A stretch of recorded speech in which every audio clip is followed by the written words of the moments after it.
No shortage of issues to discuss tonight, but right at the top of the agenda is Tony Blair. I don't know if we can succeed, but I do know we will suffer a rancorous verdict from future generations if we don't try. A rancorous verdict from future generations, said Tony Blair, the man with the blood of 1 million people on his hands. A man who, over millions of words in the Chilcot Report, which lies gathering dust on the shelves of Whitehall, was savagely, in Mandarin except, it was a savage indictment on a war which has killed 1 million people, which has spawned ISIS and Al-Qaeda and sent their extremist fanaticism cascading around the world. The blood is still flowing in rivers as a result of Tony Blair. That, Mr. Blair, is the rancorous verdict of future generations, and a period of ashamed silence from you would have been entirely appropriate. If you're not to speak at The Hague from the dock in a war crimes trial, it's better that you don't speak at all. What is astounding is that a man with his record is given these platforms and the acres, the unlimited acres, the ocean of oxygen, of publicity, for his frankly mediocre non sequiturs on the issue of Brexit. I warned you that this was going to happen. If you've been listening to me, especially if you've been at the showings of my film, The Killings of Tony Blair, I have gone into detail as to what the Blair schema is. It is to try to put himself at the front of what he thinks is an army of millions. But what's more important than how many millions is who they are. An army of the BBC, of the civil service, of a big swathe of the parliament, of all of the banks, all of big business, all of the industrialists, and of course the European Union bureaucracy itself. He wants to put himself at the front of that army, realizing, and on this he is correct, that they have no general, they have no strategy. They are dogs barking as the caravan moves on, and he thinks that they are in want of his leadership. Now, he has plenty of money for the campaign which he kicked off today. He has, he says, I've always got to check these things with Mr. Blair, put £10 million of his own money into this new institute, which will not be a political party. Don't misunderstand him. £10 million of his own money will beget tens of millions more from the oligarchy, from the elite on whose behalf he is now speaking and acting. So fasten your seatbelts. You are in for a rough ride, because Mr. Blair just began his new crusade at Bloomberg today, where, incidentally, 2 years previously, David Cameron, from the very same podium, had kicked off the idea of a British referendum on the European Union. Now, frankly, whatever your point of view, and there's a new poll, my clever colleagues through the glass just pointed it out to me, indicating, an ICM poll, that 68% of the British people want the government to just get on with Brexit. So it's not just 52-48. A considerable part of the 48 has accepted that the people have spoken, that the decision has been made. They have seen all the Project Fear projections of falling off an economic cliff if we voted for Brexit, and they realise that it was all fake news. We're going to talk about Tony Blair, but we're also going to talk about the gullible and the liberal who are waiting on every word that falls from his lips. And I want to isolate two in particular. Gary Lineker, the Twitter man, said today that whilst Iraq has stained his reputation, Mr. Blair is a marvellous orator and that he's right on the money on Brexit. Well, leaving aside the moral relativism of that, Adolf Hitler, of course the Holocaust stained his reputation, but he was very good on the issue of vegetarianism, and some of his uniforms were rather well cut. Hitler cannot be mentioned in polite company, in any kind of approbation, because of the gigantic crimes that he committed, the ocean of blood that he shed. No one in their right mind would pray such a person in aid. What next? Of course, the Ripper murders have stained his reputation, but Peter Sutcliffe's not a bad singer. I mean, where do we go with this kind of relativism? I say, as Boris Johnson did, we must rise up and we must switch off the television whenever Tony Blair appears on it. Because whatever he has to say is besmirched. It is stained beyond all recognition by the vast and ongoing crimes and disaster for which he is responsible.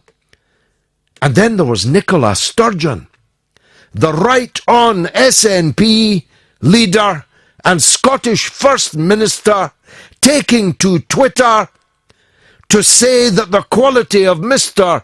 Blair's arguments today were just spiffing, or the Caledonian equivalent of that.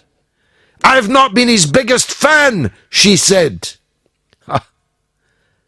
But his arguments today were better than anything that we've heard from Labour in recent months, she said. Well, talk about strange bedfellows. Gary Lineker, Nicola Sturgeon, the SNP, and Tony Blair. Beware, I say to the Liberals, with a small L. Beware, I say, to those who voted Remain. Do not go quietly into that good night of linking arms, shoulder to shoulder with Tony Blair, because he will drag you into the pit with him. Donald Trump had quite a week. His nominees are being sacked, not being approved, withdrawing from the race. There's a total shambles in Washington. And we'll be talking to people over there about it. I'm becoming more and more convinced that Donald Trump is not going to last, never mind the course of the next 4 years. He'll be lucky to see the summer holidays at his Florida White House. They are out to get him. The CIA, the FBI, the NSA, the military-industrial complex, John McCain, Lindsey Graham, and almost all the Democrats, even the king of the hill, the king of the satirical hill, Michael Moore, the man who made Fahrenheit 9/11 and whose home state of Michigan voted for Trump decisively, told him, "Go now, you Russian traitor." This fusion, this conflation of the far right and the far left with the most powerful secret intelligence agencies in the US is a very formidable foe, and that I'm not sure Donald Trump is capable of standing up to. I know that he's not a politician and he doesn't talk like politicians do. But if I were him, I wouldn't be calling press conferences to advertise the fact that in public and on Twitter, I come across like a gibbering idiot, incapable of completing a sentence. My discourse a heap of incomprehensible non sequiturs. I mean, Peter G., our genius upstairs, who spoofed Donald Trump for the jingles on this radio show. That spoof of Donald Trump is so uncannily accurate, I cannot separate the two in my mind. Trump seems to me increasingly a certifiable idiot. Now, as you know, I support some of the main foreign policy thrusts that Trump said he intended to pursue, particularly on the Russian track. But by one means or another, for one reason or another, I just don't see Trump lasting. Whether they'll come in with white coats flapping and take him off to the funny farm, whether somebody behind a grassy knoll will shoot him on a motorcade, or whether he'll suffer the fate of Kim Jong-il's eldest son at the airport in Malaysia, something is going to give. Something is going to happen. And finally, we'll be dealing with Peter Hitchens, with the BBC, emblematic of the fake news industry. In the bulletin I've just heard, there were two major items of fake news exposed in one bulletin of 3 minutes. Everybody in the world was told this morning that Donald Trump was going to put 100,000 soldiers on the job of rounding up illegal immigrants. It is completely untrue and has now been completely denied. But everybody that wants to believe it already now believes it.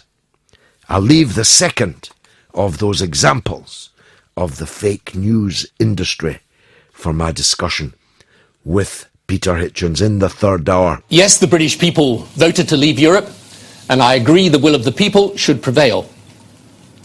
I accept right now there is no widespread appetite to rethink.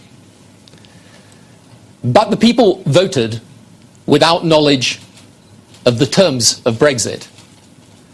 As these terms become clear, it is their right to change their mind. Our mission is to persuade them to do so. Well, this is tantamount to treason, in my opinion, because it is, and here's the game. Let me sketch it out before my next guest. The game is to signal to Brussels and to the EU governments to negotiate the worst possible terms for us to leave the European Union, and simultaneously to build a bloc in Parliament, in the Lords and in the Commons, with the support of the establishment mainstream media, that if these terms are really bad, you know, we're going to have another referendum on whether or not to accept them. Or we're going to have a general election if we can take charge of two of the opposition parties and have them placed in an anti-Brexit place. That's the game. And tens of millions of pounds will be expended to that end. So expect anything. You can tweet me, as Howard Gibson did, saying Blair has riled the nation. He is tempting fate. Well, let's hope so. but I've been rather dismayed by the number of useful idiots on social media today saying, well, I don't really like Blair, but... Let's hear what the next guest has to say about it. He is Richard Tice, a co-founder of Leave.eu and now co-chair of Leave Means Leave. Richard, thanks for joining us. Pleasure, George. Good evening. Good evening to you. What did you think just when you thought it was safe to get back in the water? There he was with the Jaws music. Imagine him coming towards us, licking his chops. Did you think he scored any goals? Well, on the one hand, us Brexiteers should be quite happy that probably the most discredited and disliked politician of a generation continues to speak for the other side. But, he really is so out of touch. The truth is, he asked people to rise up. Well, the truth is, the people rose up last summer during the referendum, and they rejected the establishment recommendation. They rejected the scaremongering of global institutions and people, and they voted with their gut feel based on the debate that they had heard. And I think, frankly, people have moved on. The economy's moved on. The economy's doing, incredibly well, and it's a fantastic economic platform from which to embark upon the Brexit process. So, I think people will actually just ignore him. He probably speaks for less than 1%, actually, of the population. Well, maybe in the population, but he has very powerful friends, Richard. There's no gainsaying that. The BBC loves him. The civil service and much of the Westminster bubble love him. The banks, for many of which he works, the big business, the Eurocrats, they all love him, and they all lack a leader. Isn't that the point? Tim Ferron doesn't cut it, If the Remainers want him as a general, I'm afraid he's more corporal material. Well, as you said earlier, what he's doing actually is almost tantamount to treason, because he's actually damaging our negotiating leverage to conduct a deal with the European Union for the reasons that you said. That he's basically making it clear that there's lots of people in Parliament who don't want a deal. But the good news is the Prime Minister used our slogan from our Leave Means Leave campaign, which we created last September, and she used our slogan of no deal is better than a bad deal. And that's the great thing. We're in such a strong position, both from an economic perspective and also from a soft power perspective, that actually we're quite happy to operate under World Trade Organization rules. After all, that's actually what most great trading nations around the world operate under. So we don't have to do a deal. The media, they've only just recently come to terms with this concept. But, we can just leave. And actually, the sooner we leave the dreadful single market, which has been a really bad deal for Britain, and the sooner we leave the customs union, which prevents us from doing free trade deals with the rest of the world, the better. And if it's likely that there's going to be no deal cut over the next 12 to 18 months, then actually we should leave before the 2 years is up. Well, I was just going to say that to you. Why wait 2 years? I've been proselytizing here that we should simply send an email saying we're out of here. It's been marvellous. Bye. I think it's reasonable to try, George, to have a deal. But if it's clear that they're going to be completely silly about it and sort of talk about ridiculous figures like the 60 billion that the divorce fee, yes, the divorce fee. That's all just fair enough. You started a negotiating place, somewhere out in the ether, a bit like Donald Trump. But if they say there's too much, then actually people quite quickly will just say, look, we can't deal with you, so we're just leaving. It's right to give business a bit of notice as to when we're leaving, but the reality is we can leave, we're done, we're out of here, and the sooner we leave, in my view, the better. What about the House of Lords? Are you expecting any trouble there? Yes. I mean, from my knowledge of the House of Lords, there are quite a lot of people there, unaccountable, unelected, irremovable, who are quite inclined to throw spanners in the works. Yeah, I think there'll be sort of what I call small parliamentary games during the debate in the House of Lords about serving Article 50, but I don't think they will cut up rough then.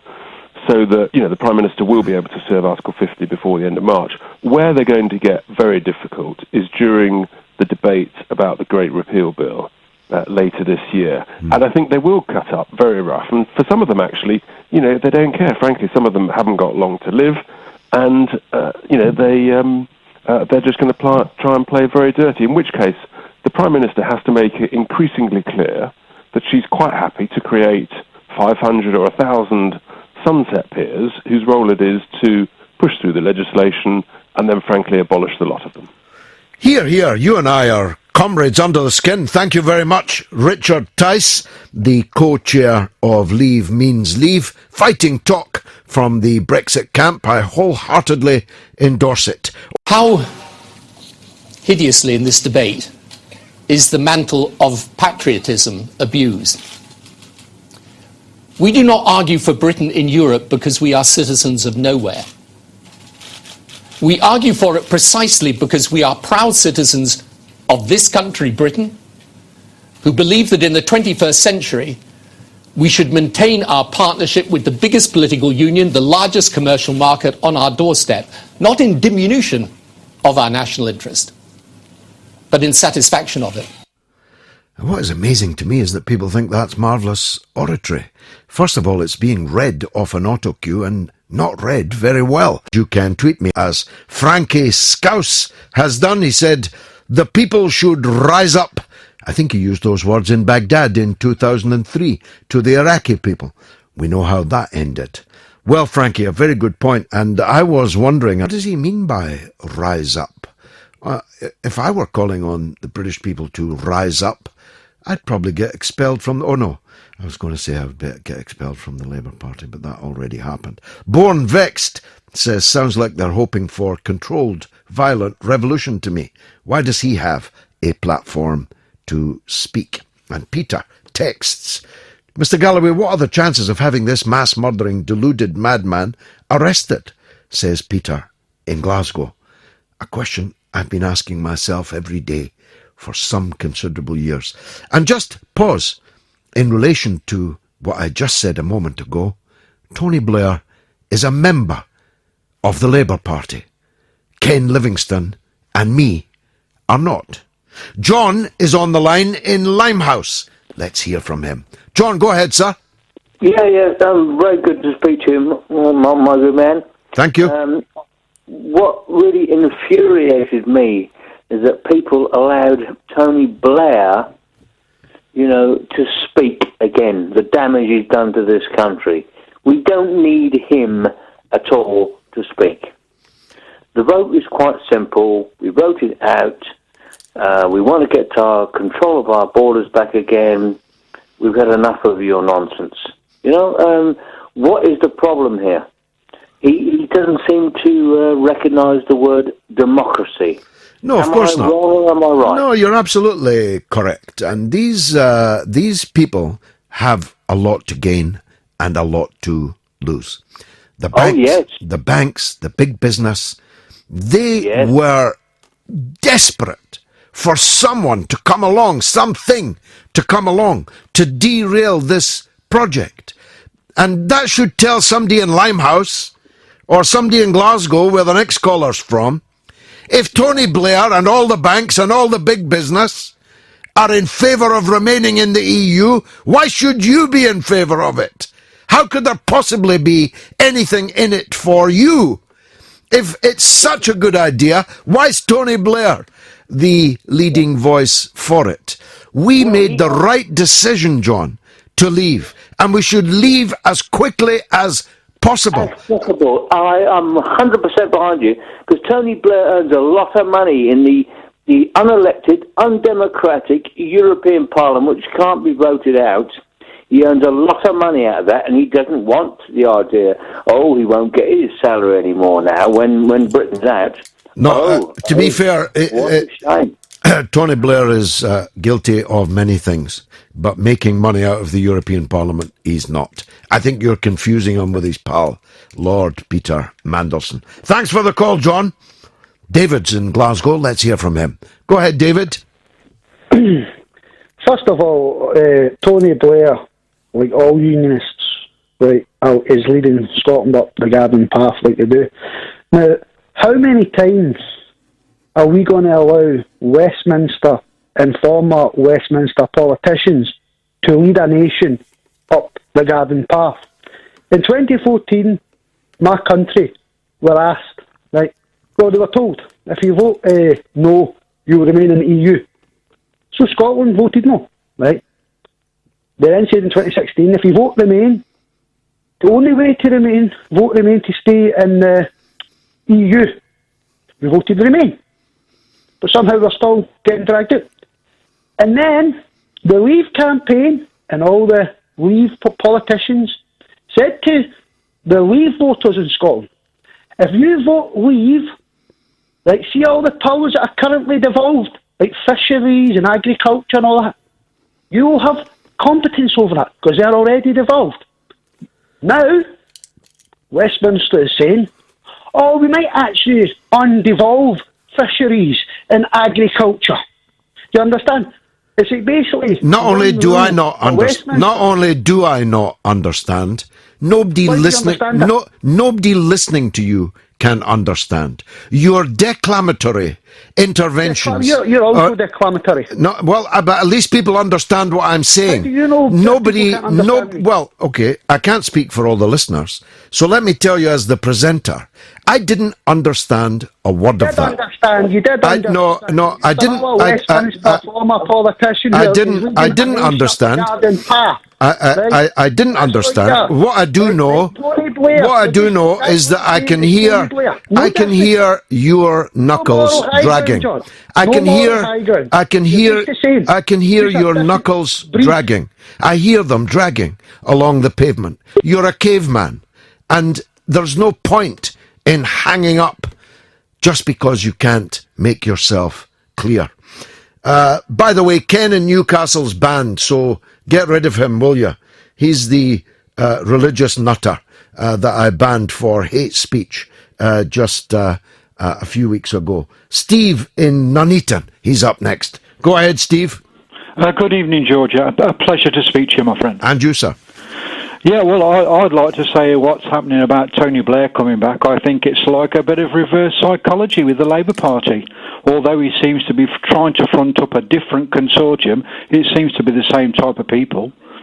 I think what his idea is to wind people up in we can't talk about the elections, of course, but I do think it's a hand grenade thrown at Jeremy Corbyn. Yes, and the timing of it is clearly deliberate.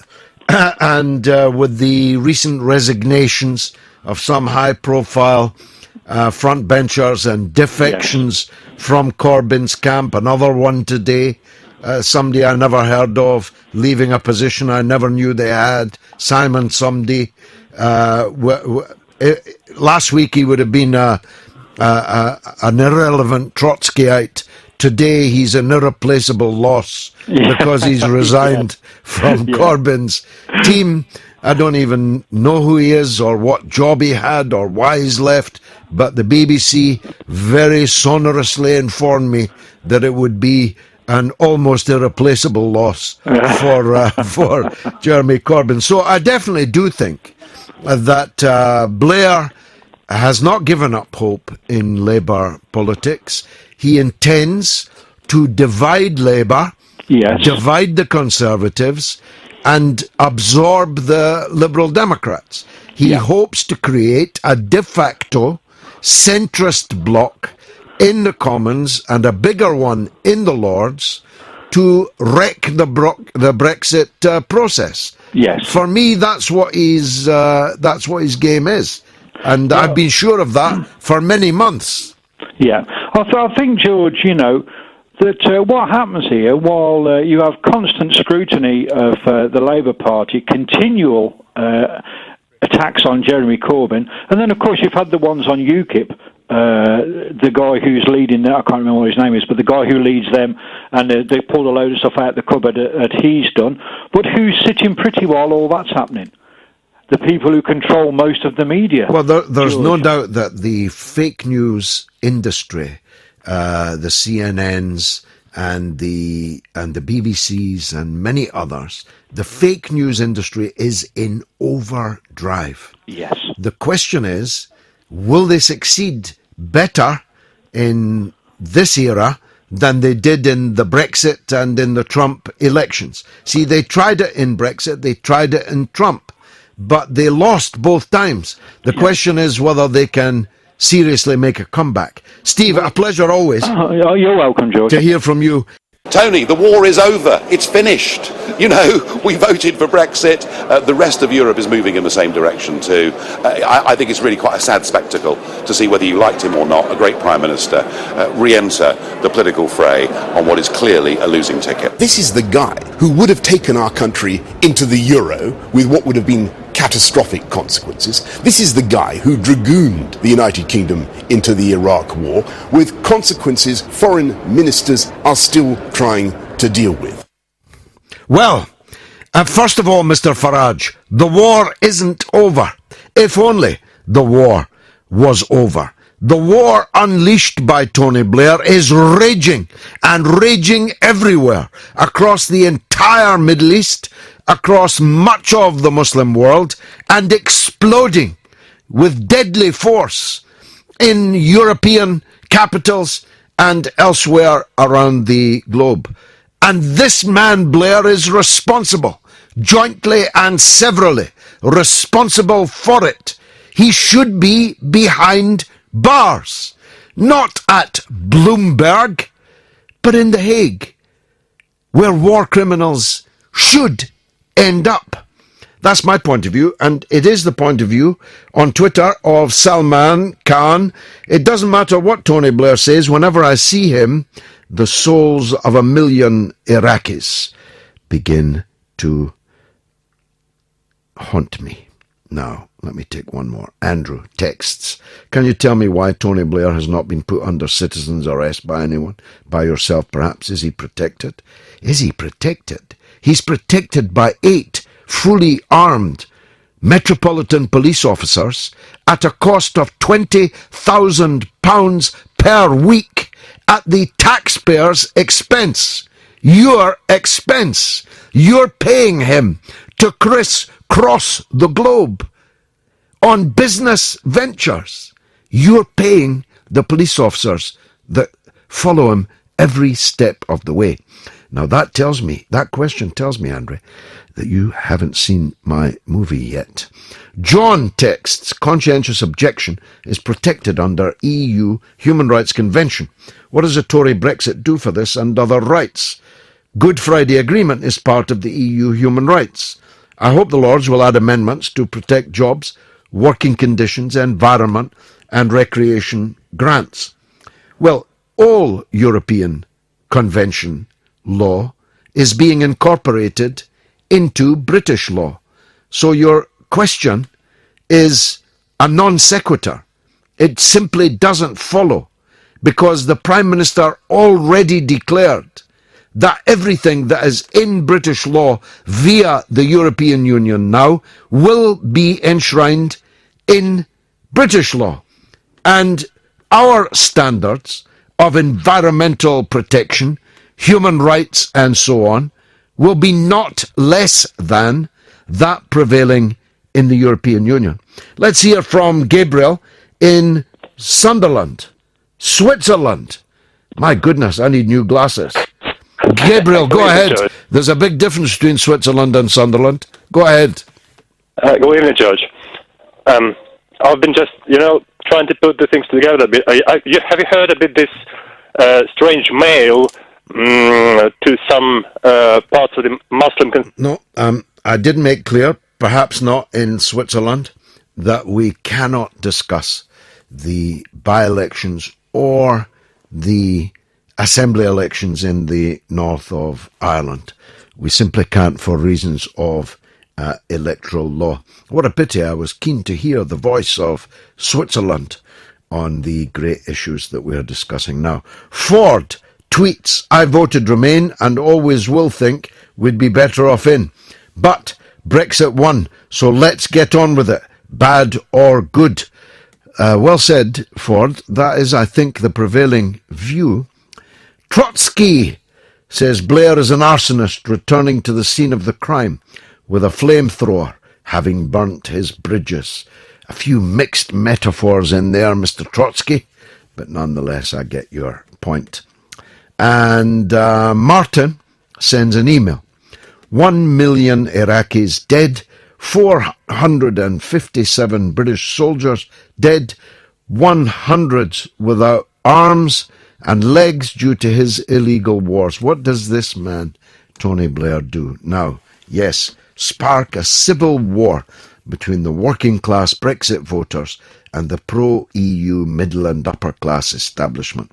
Has this man no shame at all? He disgusts me, says Martin from Leeds.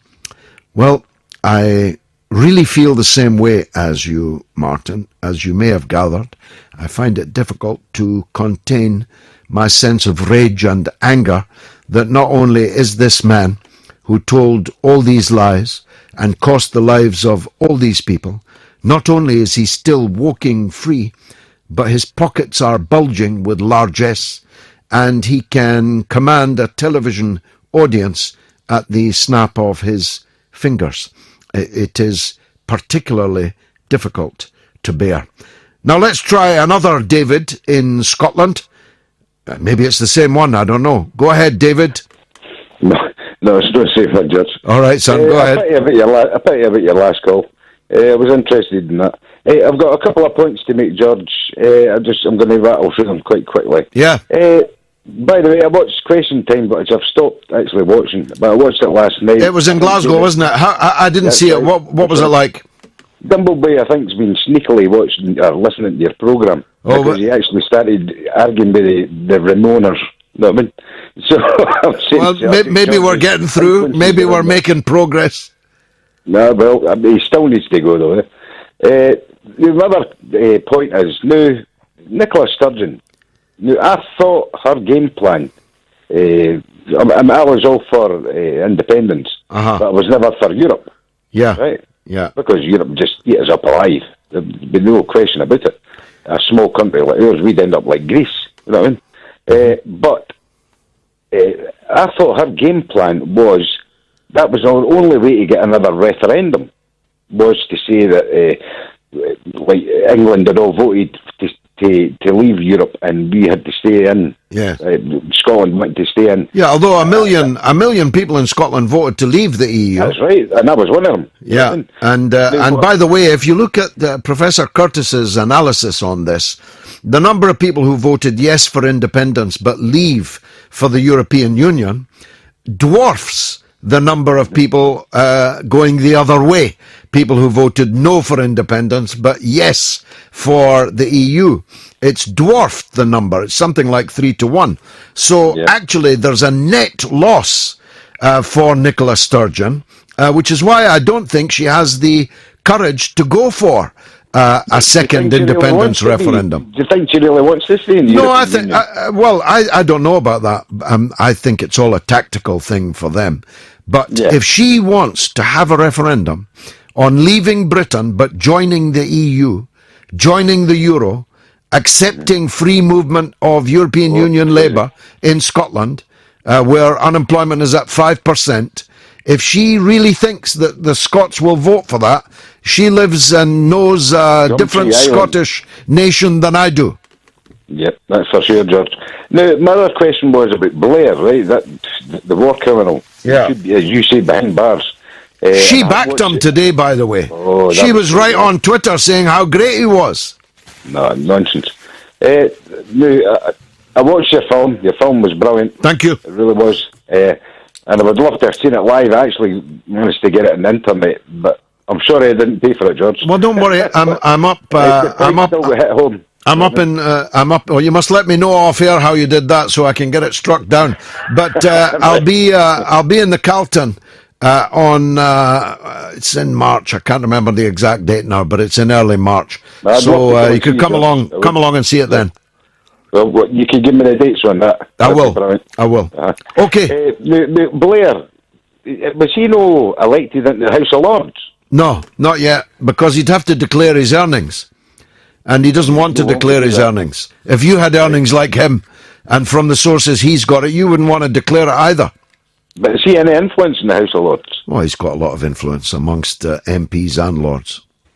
Definitely. Now, I reckon the majority of MPs want to stay in the European Union because it's job for the boys, job for life, and they're getting cash out of it. Well, they do. Well, I don't know. I don't know if that's the reason, but you're absolutely on the money. The majority of parliamentarians in both houses want to stay in the EU, even those that have now accepted the Brexit result. And that's how Blair intends to build this new bloc that will make the negotiation so bad by encouraging the EU to be so tough that there'll be a bloc emerges from all the parties which says we're going to have to look at this again. David, it's been a pleasure. They're not going to look at the constituency. No, they're just going to take it on their own backs to do this. They don't care about that. They should be saying to the EU, cheerio. Cheerio is what I've got to say to you. It was Tony Blair that was getting it in the last hour, and as long as I've got breath. But it's Donald Trump in this hour, and those that are trying to get him. The CIA versus Donald Trump. Does one of them have to win? We had Hillary Clinton give Russia 20% of the uranium in our country. You know what uranium is, right? It's a thing called nuclear weapons and other things, like lots of things are done with uranium, including some bad things. Nobody talks about that. I didn't do anything for Russia. I've done nothing for Russia. Hillary Clinton gave them 20% of our uranium.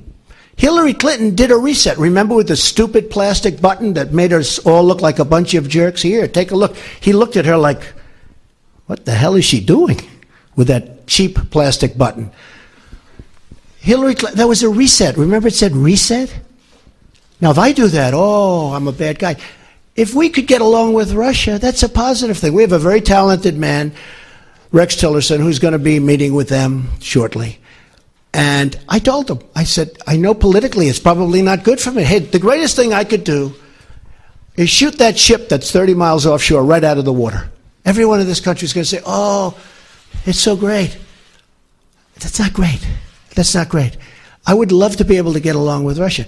Now, you've had a lot of presidents that haven't taken that tack. Look where we are now. Look where we are now. Well, I mean, why does he have to appear on the stage and make such bumbling, almost hilariously, ridiculously inarticulate statements? Can't someone turn the kernel of what that message was into plain, proper English and just put it out as a statement? Because actually, what he was saying there is true. And what he was hoping for there is correct.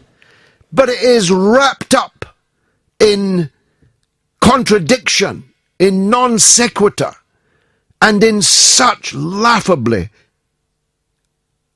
inarticulate ways that it allows his enemies in the media, of which almost all of them are, to just make him look and sound ridiculous. Now, I agree with the essence of what Trump was saying there. My expert, sage, and long-time friend and guest, who's a former Republican congressman, agrees with less of it. But I'm sure he'll agree with me as a professional communicator. It left a great deal to be desired. John Le Boutillier, across the pond. My toes were curling at some of the press conference last night. How did you feel? Well, I got bruises on my chest, George, because my jaw kept hitting it. And I think we agree that it's way out of the norm. You know, but this guy's out of the norm. Yeah, I've been on a number of radio shows today around the country, and what I'm hearing is people who love Trump, the 37%, say, of America who really digs him, They love this press conference. None of that bothers them. They are so angry and so hate Hillary and the media. And even though Hillary's gone, he keeps running against her, as that clip you just played showed. And the mainstream media, everybody hates them in America. And so that's his foil. He just blames everything on them. And that 37% loves it. The rest of the country just shakes their head as if we've elected a madman. Well, I must say the possibility that you have elected a madman cannot be discounted. And the more he's on Twitter and the more he appears at these press conferences, the more questions about his sanity arise. Now, you couldn't make this up, John. I mean, this is Dr. Strangelove territory. We've never been here before. Max Kaiser, a friend of mine in the U.S., running for Congress, by the way, in Carolina, he said Trump's going to be testing the Constitution. That's an understatement, isn't it? Oh, there's no doubt. I mean, 8 days into the presidency, he does that executive order on the travel ban, and a week later, when the circuit court federal judge stops it, Trump's immediate reaction was to denigrate the judge by calling him a, quote, so-called judge. Yeah. That is an indicator of the way Trump views our system of three co-equal branches of government. He doesn't pay any attention to the courts. As a real estate guy, he played the courts against his business partners and workers, and he sued everybody every day. He didn't give a damn and ran up huge legal fees, but he had enough money to do it. Here, it's a different story. The courts are a restraining force on the president, and he doesn't get it. He doesn't like it so far, and he's in for a lot of it. And that's where this constitutional crisis will come from, is that he won't buy our system. He'll reject it. He misunderstands it now. And he's going to do something horrible. I don't know what it's going to be, but you can feel it coming. What we would have to, I think, concede, I certainly would, and maybe you would, he's certainly got the courage for the fight. I mean, most people who've had the 4 weeks that he's had, with the secret intelligence agencies clearly out to get him, would be backing down, would be battening down the hatches a bit. But he still keeps coming out for the fight with them. That's dangerous, isn't it? I think it's crazy. I think it's crazy. The last president who had a problem with the intelligence community was Nixon. Nixon, having been vice president, been around Washington for a long time, he hated the CIA and thought they were very overrated, George, that they really aren't these master spies that the movies make them out to be. More Austin Powers than James Bond. Exactly. And so he didn't buy it, but he never publicly went after them. This guy is president-elect compared to the intelligence community to Nazi Germany. And how do those intelligence guys feel about that? They work for the United States of America, and their president, their incoming president, says they're like the Nazis. And this just won't last. It can't last. Now, he's made a move this week. I guess you know it. It was in the New York Times yesterday. He's bringing in from New York City a businessman who's never been in the government or had anything to do with the intelligence community. He's bringing a guy down to Washington, and he's going to have him do a, quote, review, unquote, of the intelligence community, which is 17 agencies with 1 million people working for them.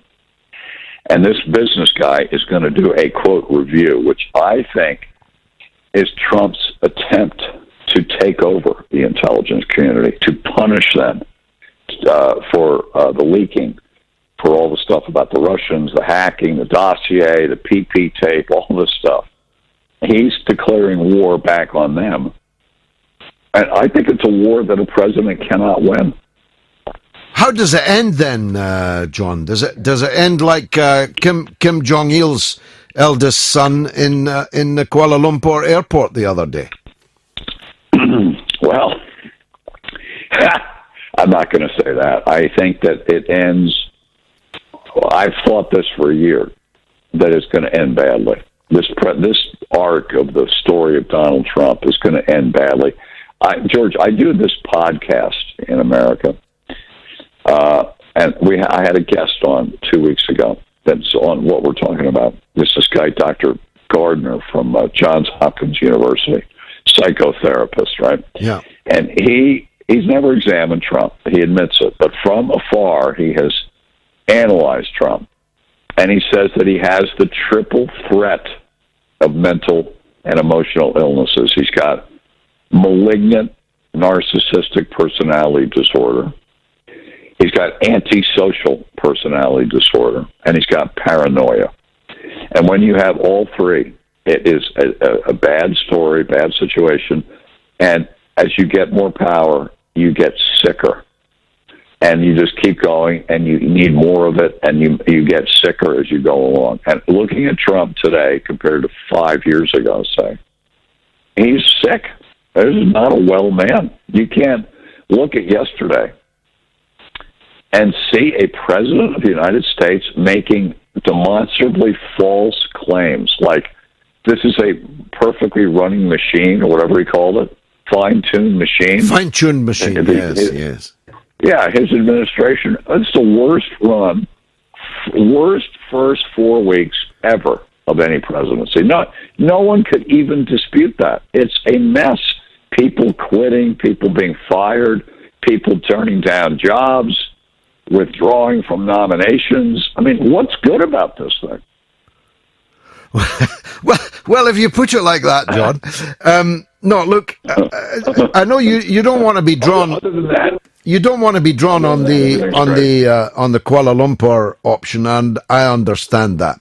But I'm trying to get a handle on this. Either the man is impeached, or the cabinet and the vice president declare that he's actually not fit to do the job, or the army takes over. I mean, other than Kuala Lumpur, what happens?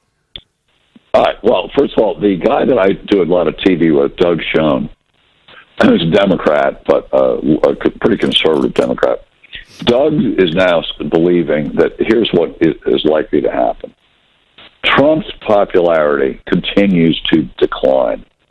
In the Pew poll today, he's got 39% approval and 56% disapproval. So 39, 56.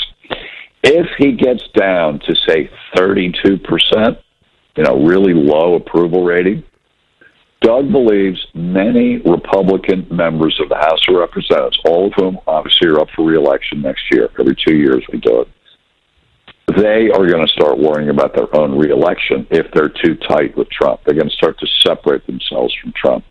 And if Trump does become that toxic, they may have no choice but to impeach him, get rid of him, to save their own skin next year. And Doug believes it's dire for Trump, that he's deteriorating right in front of our eyes. And that was before yesterday's press conference. He told me that.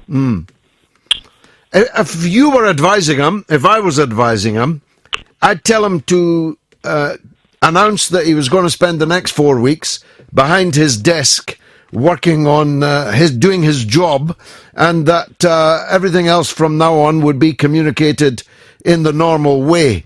There would be no more impromptu 1.25 hour press conferences, which can only go badly when you are as inarticulate as him, when you're hated by the people that are in front of you as him, and that I was going to lay off Twitter for a while. Is there any chance that he might take that advice? Well, he hasn't so far. I would add on to that, if he would listen to advice. He needs to bring in immediately a Leon Panetta type figure. Make him the chief of staff. Now, you know who Leon Panetta is, right? Yes. And for your listeners to know, Leon Panetta is a Democrat, but that's not the point. He was a congressman with me, went on to be head of the CIA, head of the Defense Department, been in government for 50 years. So the guy knew everything. What Trump needs, first of all, is discipline in that White House. Because you've got different factions fighting, leaking. I mean, it's pathetic. So along with your good suggestion, I would have a chief of staff that knows what the hell he's doing. Get rid of all these minor leaguers that he's got in there. Then do the same thing you said. Cut it out for a while. And then get a focus on one or two things for this year. And they ought to be reviving the American domestic economy through corporate tax cuts and regulatory reform. All this other stuff, forget it for now. Get the economy going. Because once the economy is cooking, then as president, you've got tremendous political capital to play with. And you can do things on health care, travel bans, infrastructure rebuilding. You can do all that. But he's tried to do everything in 4 weeks. It's a train wreck, and it's not working. So there you go. But he doesn't listen to anybody. So no. Well, maybe he listens to this show. Who knows? John Le Boutillier, thanks as always. He should. He definitely should. Our exchanges, that's for sure. John Le Boutillier, former Republican congressman, now talk show host. Always a pleasure to hear from you. Join the great debate on Tony Blair, on Brexit, on Donald Trump, on Russia. It's all happening here tonight. And here's another email, this one from Stuart in London. Can you explain why the political media and military establishment hate Donald Trump so much? And do you, like me, fear for his safety? Well, there's absolutely no doubt that his safety is in danger. John Le Boutillier wouldn't countenance what happened to Kim in Kuala Lumpur airport. Shows you how easy it is. 5 seconds it took to assassinate him. And 2 girls, one of them distracting him, the other one getting up close and very personal. And 5 seconds later, he was a goner. By some method, they administered a poison, probably ricin, which killed him. And there will be many serious ramifications of that story, but I'm not raising it for that purpose. I'm raising it for the purpose of how easy it is to dispatch someone physically. Of course, the price that you pay politically and in other ways is another matter.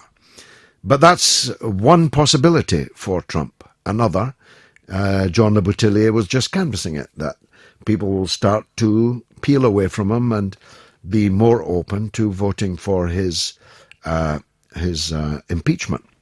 And another is that a criminal case is brought against him, and that adds up to his removal from office. One thing's for sure, it can't go on like this.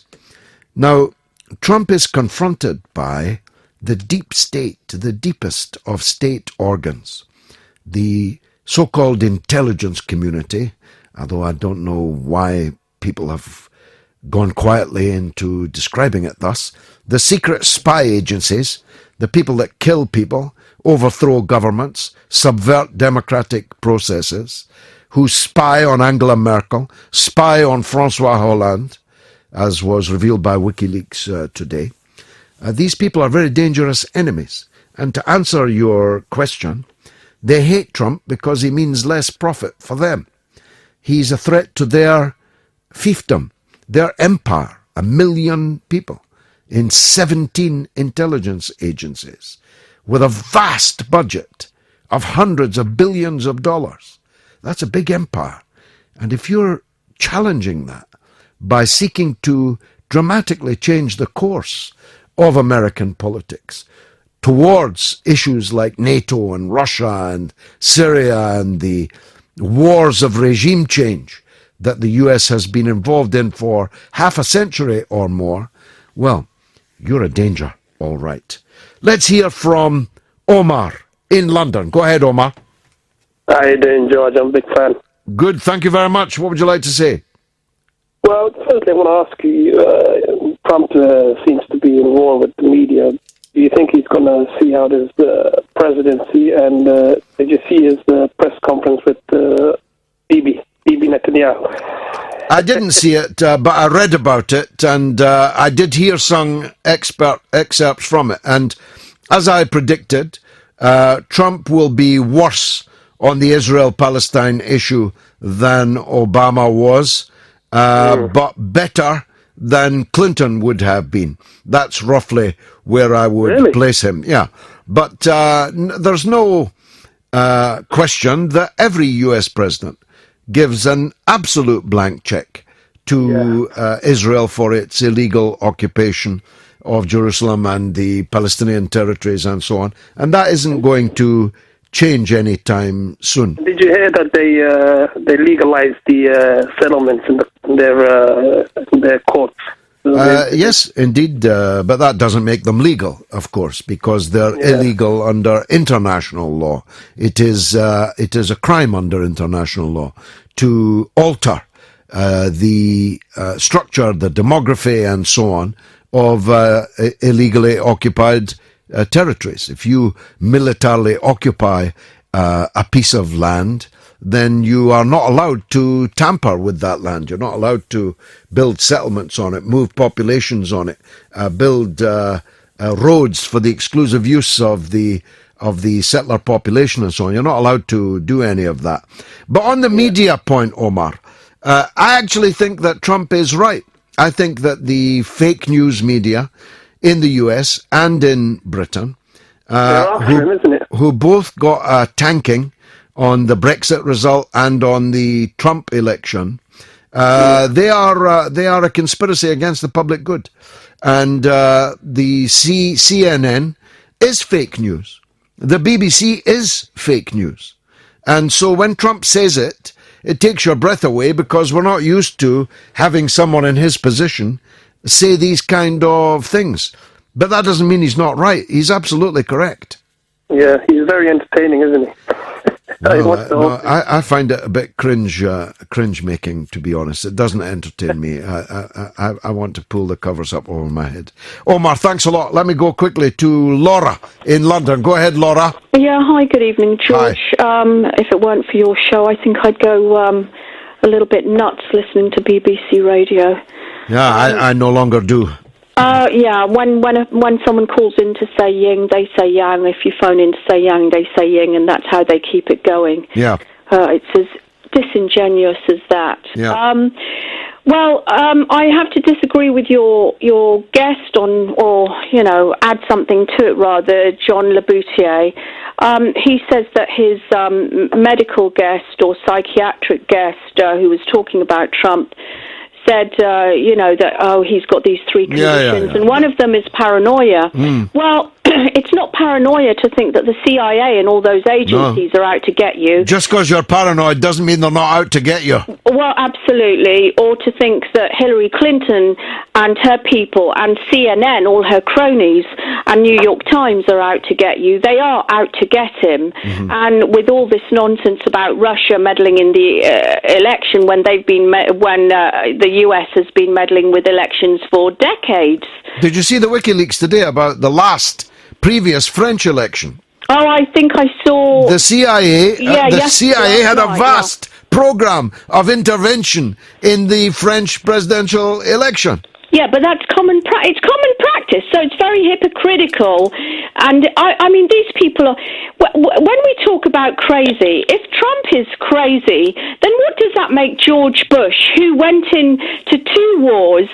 And Tony Blair went in with him, with Cheney and Rumsfeld and Alistair Campbell and all those people. What are they? Are they crazy? They're criminal psychopaths. Criminal psychopaths. Well, okay. So, George, I saw your film, but tell me, why is no government, why is no authority?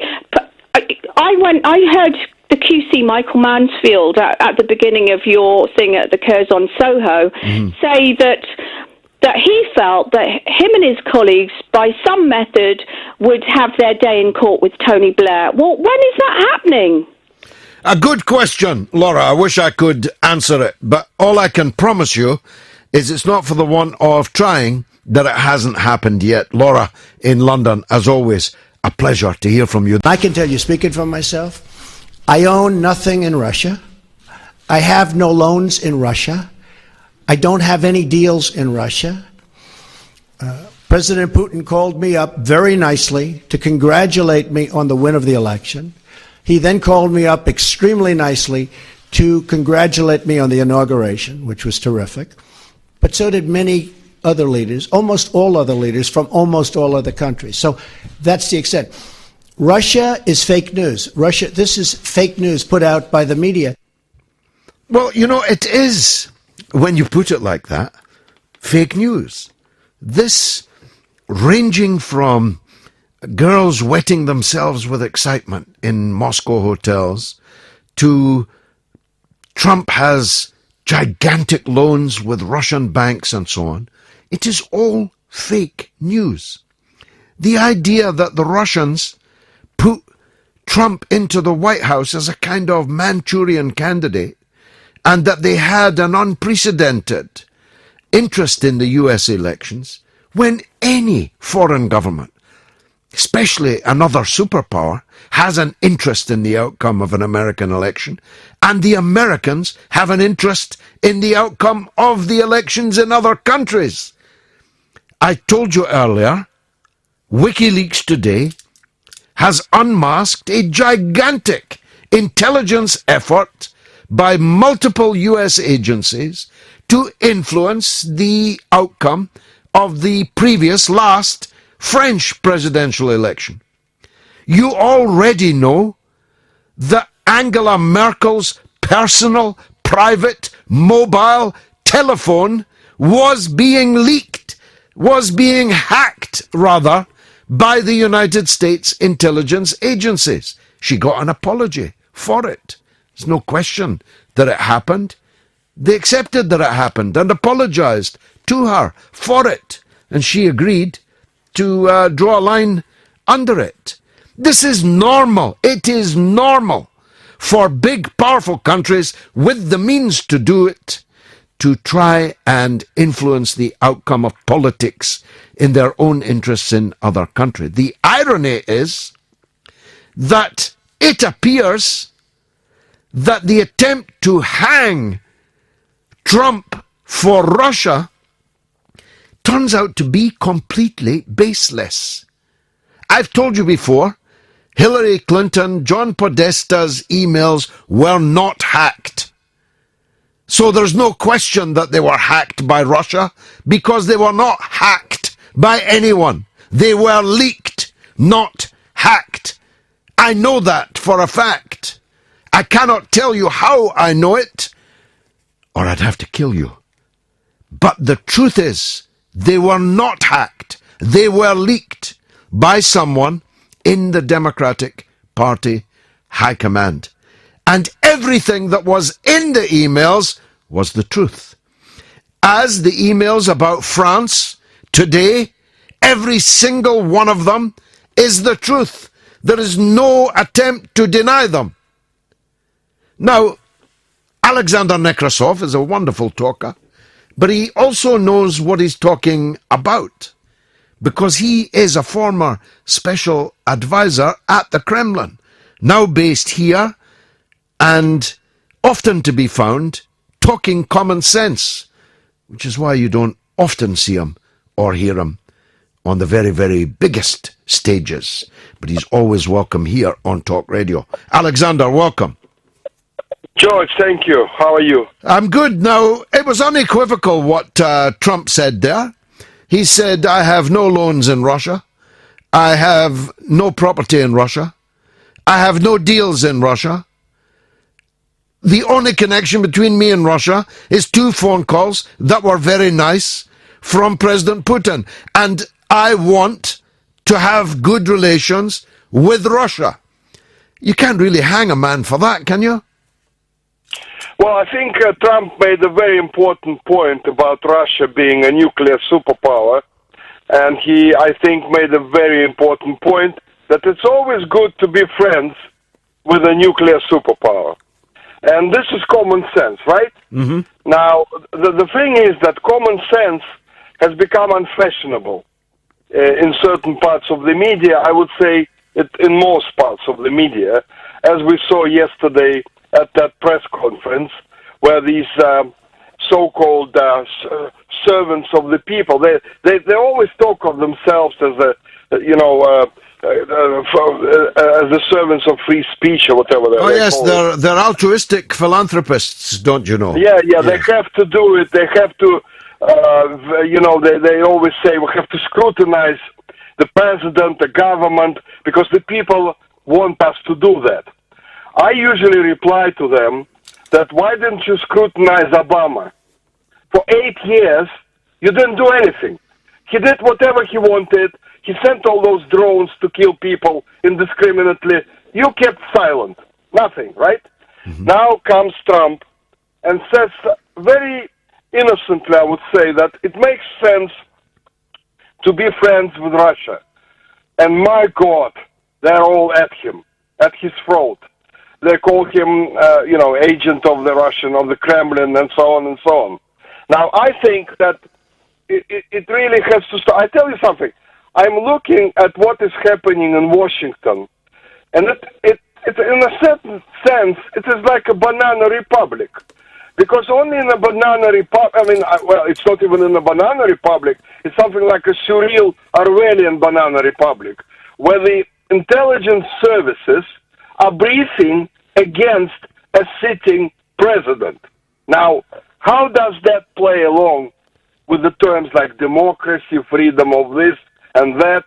Then we have the media conspiring with those intelligence services, and they leak to them information which is false. It is false. You can see it, it's false. It is made up.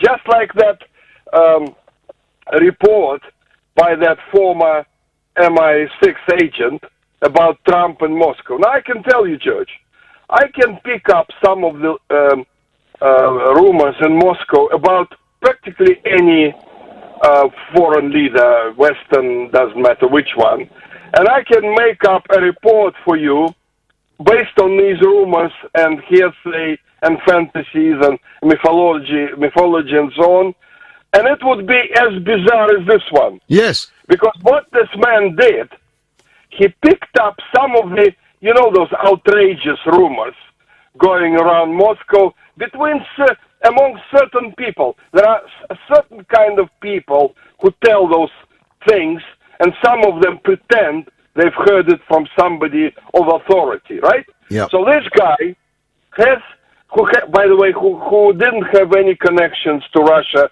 for about 20 years or something, he suddenly says, I've got all these people on the ground in Moscow, and of course they're all former KGB generals or whatever, and he comes up with an absolutely absurd document, which should have been thrown out at once by the FBI and the likes, right?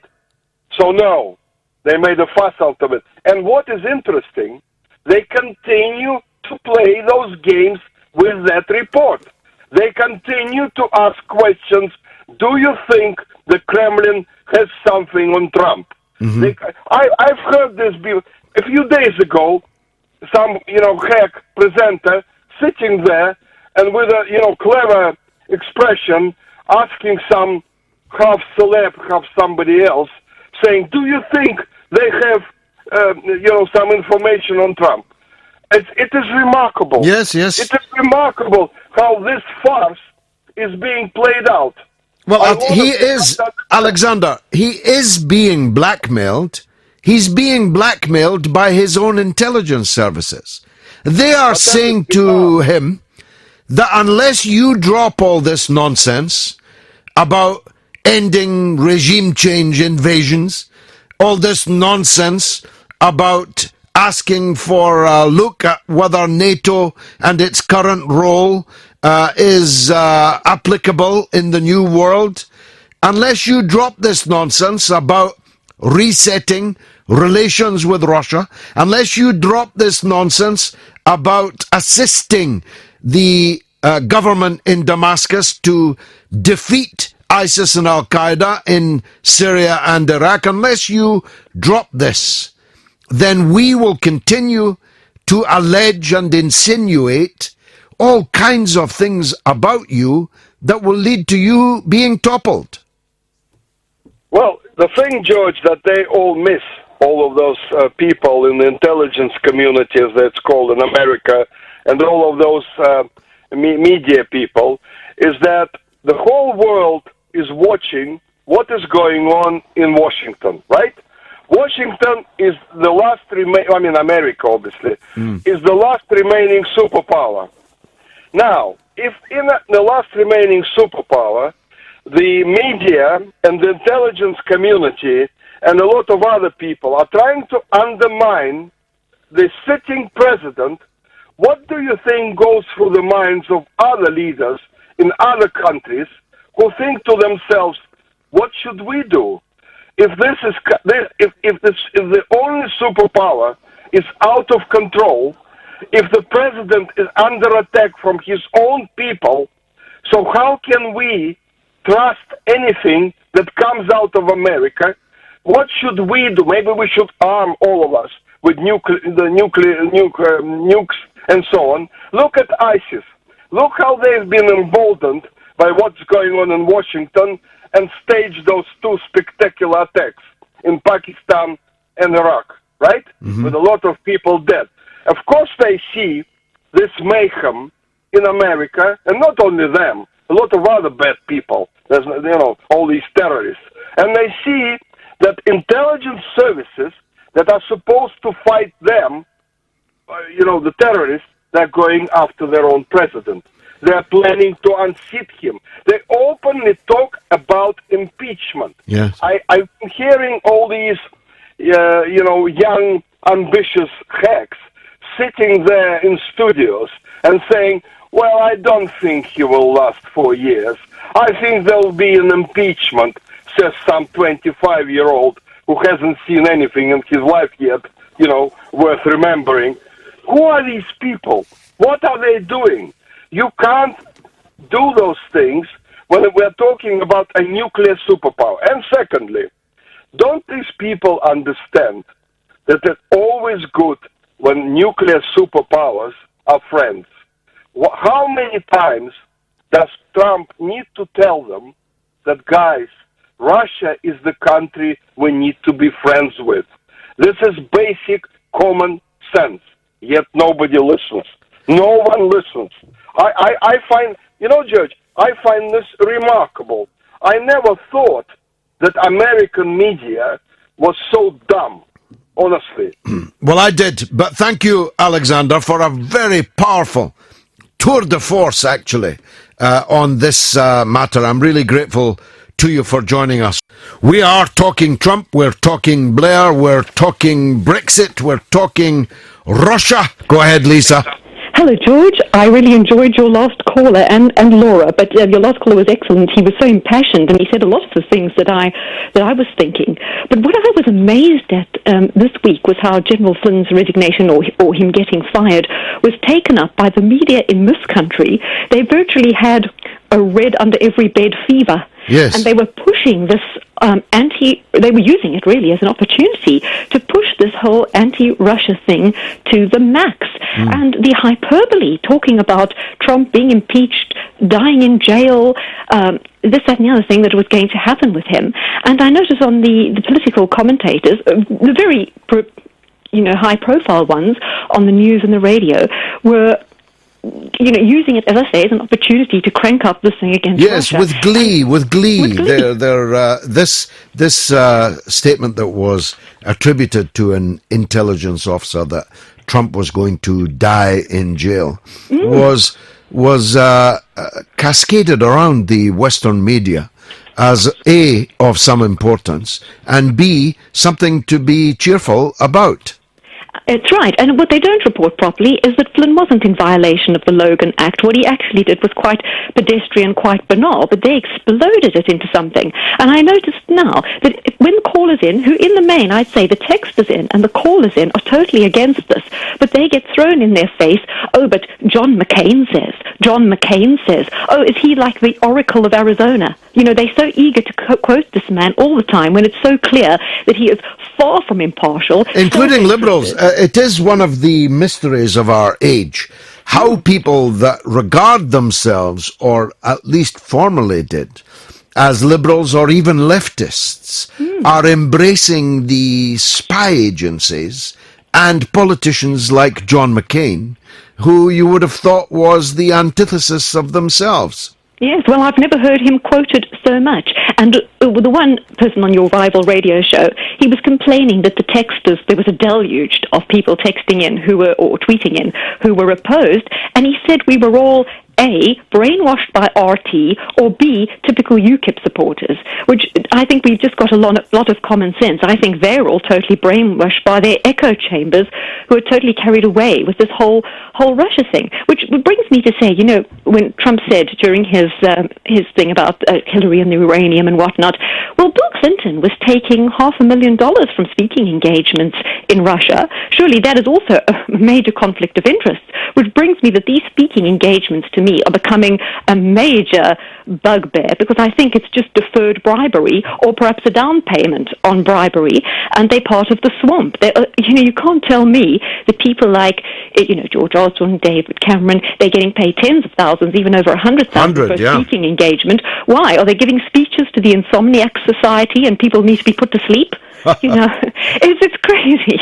And then, some people are so naive. It's a form of corruption, no doubt. Yeah. And when the Daily Telegraph was paying £260,000 a year to Boris Johnson to write a single newspaper column, they were not doing it because he was the greatest writer since Shakespeare.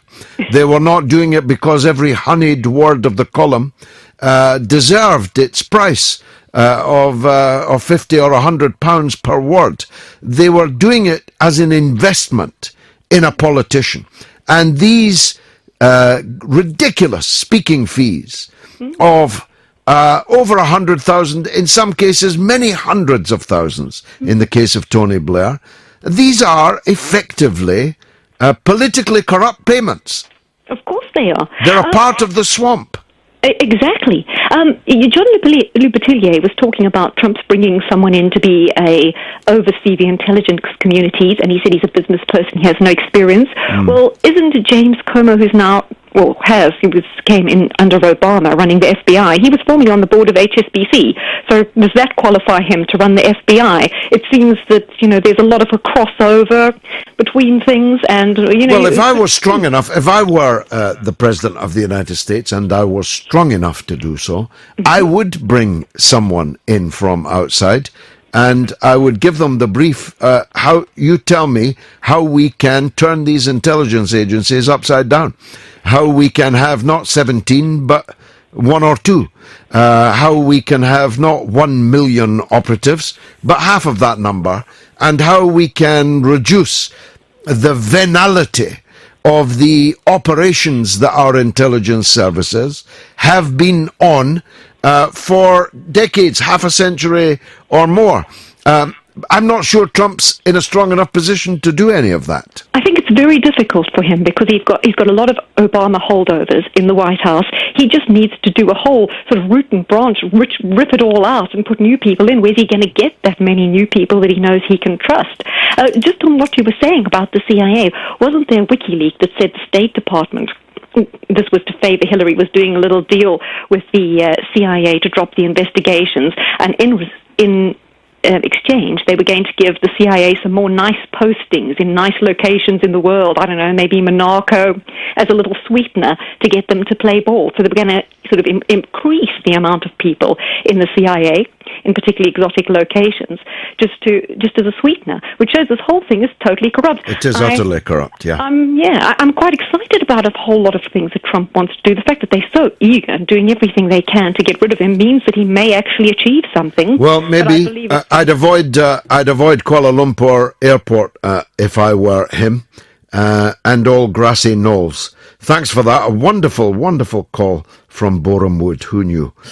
Sean Phoenix says Blair has a problem with his eyesight, a lack of vertical metal bars in front of him. Very well said. And Ragnar Fernandez says, how are murderous psychopaths like Blair, Clinton and Obama so loved by liberals, yet they hate Assange and Corbyn? A very good question. I had a Twitter exchange with someone in the US just yesterday, I think. He put out a picture of President Obama looking oh so achingly cool, getting out of a very nice car in a very nice suit with very nice sunglasses, and the tweeter said, remember when we had the coolest political leader on the planet? This fetish of the Liberals in form rather than content allowed this person to completely ignore the fact that Barack Obama, cool or not, was blowing people's heads off every 20 minutes of every hour, of every day, of every month, of every year of an 8-year presidency. He may have forgotten that. I never will. I saw the canyons of horror in the hospitals in Iraq. I smelt the death in Iraq, dealt by Bush and Blair, and I will never forget it or forgive it. Well, President Trump is not just fighting the secret intelligence services in his own country. He's not just fighting the war party of John McCain and others like him. He's not even just fighting Michael Moore and the mountain of liberals in Hollywood and New York City and one or two other places. He's fighting the media, which has rubbished him as it rubbished Brexit right from the start and told us that Brexit nor Trump were remotely possible outcomes of the processes in Britain and in the US. Trump has never taken it lying down. Unwisely, in my opinion, he keeps calling press conferences and digging in, maybe digging deeper. Let's hear yesterday's exchange with at least two of the fake news outfits. Tomorrow they will say, Donald Trump rants and raves at the press. I'm not ranting and raving. I'm just telling you, you're dishonest people. But I'm not ranting and raving. I love this. I'm having a good time doing it. But tomorrow the headlines are going to be Donald Trump rants and raves. I'm not ranting and raving. Go ahead. Just one more follow-up. Should I let him have a little bit more? What do you think, Peter? Peter, should I let him have a little bit more? Sit down. Sit down. Just because of the attack of fake news and attacking our network, I just want to ask you, sir. I'm changing it from fake news, though. Doesn't that undermine? Very fake news. I know, but aren't you? Thank you very much, Mr. President. Where are you from? BBC. Okay. Here's another beauty. It's a good line. Impartial, free and fair. Yeah, sure. Mr. President. Just like CNN, right? On the travel ban, we could banter back and forth. On the travel ban, would you accept that was a good example of the smooth running of government? Yeah, I do. Let me tell you about the travel. Were there any mistakes in that? Wait. I know who you are. Just wait. Well, the second beauty was the former Blair fanboy, John Sopel, who is now the BBC's correspondent in Washington, who plainly doesn't see his role as reporting at public expense for the BBC in Washington, but being, like Laura Kuenssberg before him, at a previous press conference, being an actor in the drama. I wouldn't mind that if there was any kind of impartiality on display, but of course, these actors only act one way. They're typecast as figures from the establishment, and they have embraced the establishment furor about Trump's presidency with great gusto. One man who is in the media and is one of those who can hold his head up and say, I'm a journalist, is Peter Hitchens, who always tells the truth as he sees it. When we agree with him, our hearts sing because he puts it so well. When we disagree with him, our hearts sink because he's a man that can be counted on to tell you what he thinks is genuinely the truth and not somebody else's agenda. I'm glad to say Peter joins us now on the line. Peter, what do you think of Trump's war with the media? How can it end? How will it end? Well, my own theory has been for some time that Donald Trump will leave the presidency early, that he will tire of it. I don't think he wants to be president. I don't think he intended to be president. I don't think he expected to win. I also don't think he's capable of being president, if you want to know. And I think that sooner or later this is going to dawn on him, and that he prefers to be out of it, and that it's more trouble than it's worth to him, and he will be the first president voluntarily to resign the office because it's intolerable. I think something went seriously wrong with the American system, and that's what produced him. And I don't think that he ever intended to be spending his time in the White House, and it can't end well. I think what went wrong is that Hillary Clinton was his opponent. No. I think that is largely true, though she could conceivably have won had she managed her campaign better, and if the luck had fallen the other way. But it was, as we all know, quite close in the end, though Mr. Trump seems to have begun to imagine that it wasn't, according to yesterday's press conference.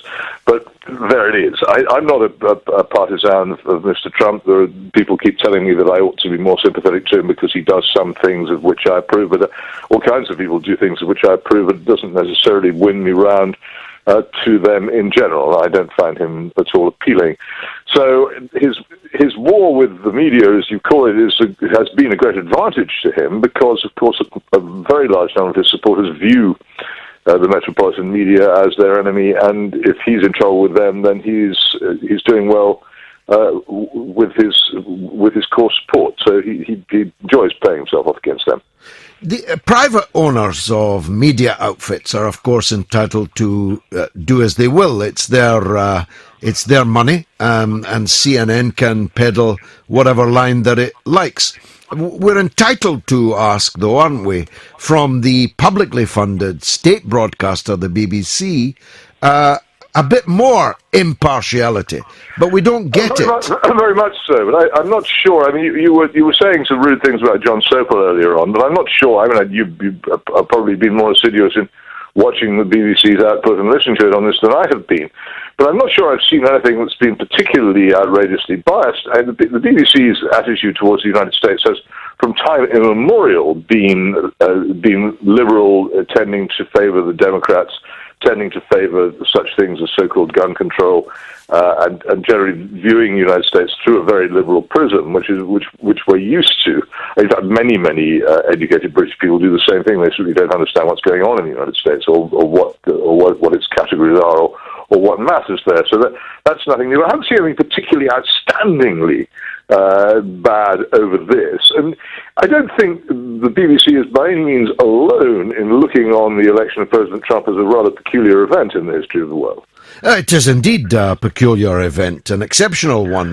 You and I have been following politics for a very, very long time between us, the best part of 100 years. They used to say if you live long enough, you'd see everything, but I have to say it's beginning to come true. Indeed. But also, I remember a very fine play about the American radical lawyer Clarence Darrow, which was a one-man show which Henry Fonda came over to do many years ago. And one of my favorite moments in it was when Fonda, impersonating Darrow, said, "When I was a boy in the United States, I was told that anybody could become president. As I've grown older, I've begun to realize this is absolutely true." Indeed. Well, look, let's have a listen to... We have the proof here. I mean, it's not necessarily evidence of bias for someone to look upon the Trump presidency with a certain amount of incredulity. It hasn't been, in its initial weeks, a sort of rip-roaring success in terms of smooth administration. No, indeed. Indeed, but I'm not just talking about the U.S.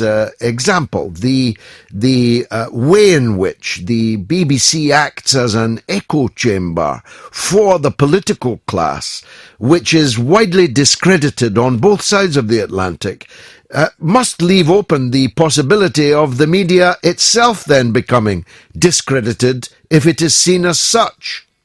It's always a danger, isn't it? And this is one of the problems when public life goes wrong, and the things which one has to trust. Because in the end, I think this is absolutely crucial, in the end, the civilized societies of the world depend ultimately on one thing, which is trust. And if trust is broken, then those societies will fall to pieces, because once you stop being able to trust people, there's almost nothing you can safely do. And therefore, we have to be able to trust media to some extent. We know that there are failings And there is a problem here, and one of the reasons for the election of Donald Trump is precisely that there is a problem, and people are beginning not to believe or trust what they're told anymore by people whom they previously have trusted. You look at the attitude of Americans towards Walter Cronkite and the great television news anchors in the 50s and 60s during the Kennedy assassination. They were practically paternal figures. Ed Murrow. Whether you agree with their politics or not, they were very, very widely trusted, and this is broken down in many, many ways. Well, it has. It isn't just this. There'll be many other episodes, as you'll know, in American TV journalism where it has gone wrong. Indeed. Now, you and I are both believers, so I don't mean this in any blasphemous way, but the way that BBC treated Tony Blair's re-entry into political life today was almost as if it were a second coming. Well, of course, the reason for that, I think, not so much the man as the cause, because as we know, the BBC has always recognized in the European Union a dinosaur of a similar ancestry and stripe, and it's dinosaur calling to dinosaur across the primeval swamp. They love each other instinctively. They are organizations of a similar kind, vast, bureaucratic, complacent, and fundamentally devoted to liberal aims. So, so if Mr. Blair, as we must politely call him, makes a speech of this kind, then they are certainly going to give it all that they possibly can. Give it plenty, as we say in Glasgow. But here is the thing. What does one do about it? I have spent a great deal of time trying in detail, using the BBC's own extremely difficult complaints procedures, which are designed to repel any kind of activity, to pursue these things, and taking them all the way through to the BBC Trust, which is now on its way out because the BBC is now going to be regulated by Ofcom, which I feel we know better. And there is just no real angle of attack on which you can make an impression. And I don't really know what to do about this anymore, except ceaselessly to point out to people that even according to its own senior figure, and people such as Andrew Marr have said, the BBC is obviously a liberal organisation. It attracts the kind of person who is. I think people should just get used to it. Instead of, the BBC should not be allowed to call itself impartial, is my view. Whatever else it does or doesn't do, as long as it behaves like this, it should not be allowed to call itself impartial. It should be treated just as is a partial newspaper. And you say, well, under those circumstances, surely we've got to take the licence fee away. And I say, actually, I wouldn't support that, because without the BBC, you won't get anything better. Here's an interesting thing. If you look at the American television networks, all of which are privately owned and not license fee subsidized, they're just as liberal as BBC.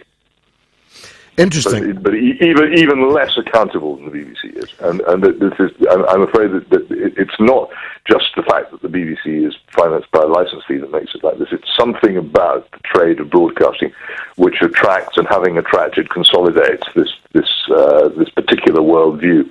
And to get inside it and to be allowed occasionally, as I sometimes am, to say a word or two from the BBC's microphones and down the BBC's cameras, it's interesting to observe just how unaware BBC people are, for the most part, of the fact that they have this bias. As I say, I would pay tribute to Andrew Marr, who's been very, very open about saying in the famous BBC seminar that it was fundamentally a liberal organisation, and various others who I talked about. Most of them simply aren't aware of it any more than a goldfish knows it's a goldfish.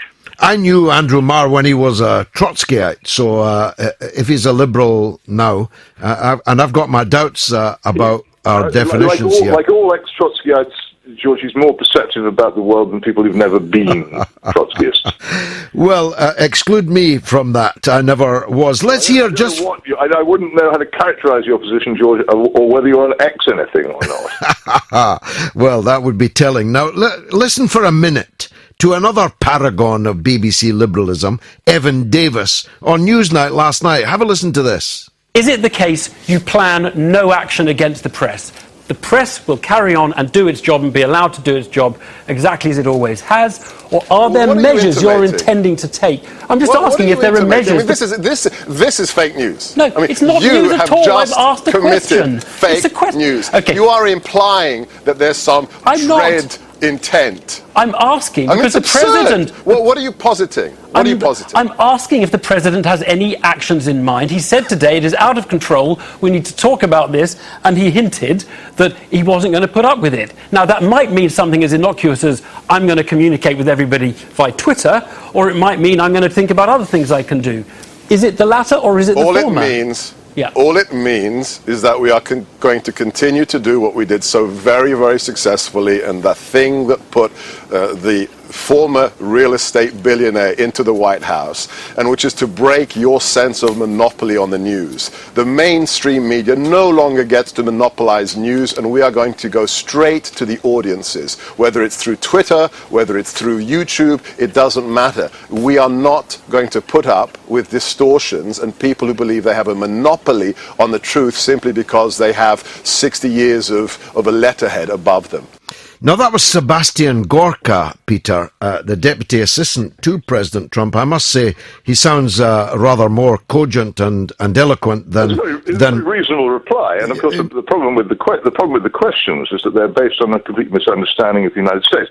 Congress shall make no law abridging the freedom of speech, and therefore the President Trump, whatever he wants to do, simply cannot constitutionally make any attack on the media. And I would have thought that Evan Davis would have been aware of this. So the questions were themselves, it seems to be rather foolish, and the reply is very measured one, which is that President Trump were as measured as some of his advisors. Indeed. Sometimes. Well, certainly that advisor, he greatly impressed me. On that brief sample, he certainly seemed to me to be saying something perfectly reasonable, yeah.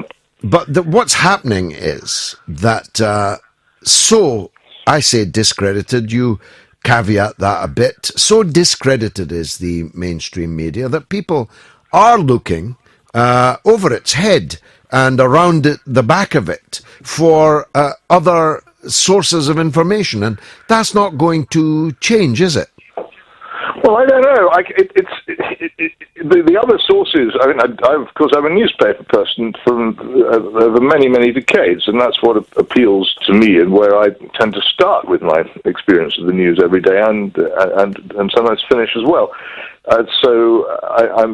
I'm prejudiced in favour of that, but I think that I do not think, and I have seen no sign in anything that's happened, that the various parts of the internet are in any way a replacement either for broadcast journalism or for newspaper journalism, or begin to have its weight and power, or its authority, or its trustworthiness. And I think that rather than having an alternative on the web, what you tend towards is a kind of anarchy in which nobody actually knows what is true and what is to be trusted or not, which would be nearly as bad as sinking back into a society of rumour, which of course is what one has when one doesn't have any kind of developed media at all.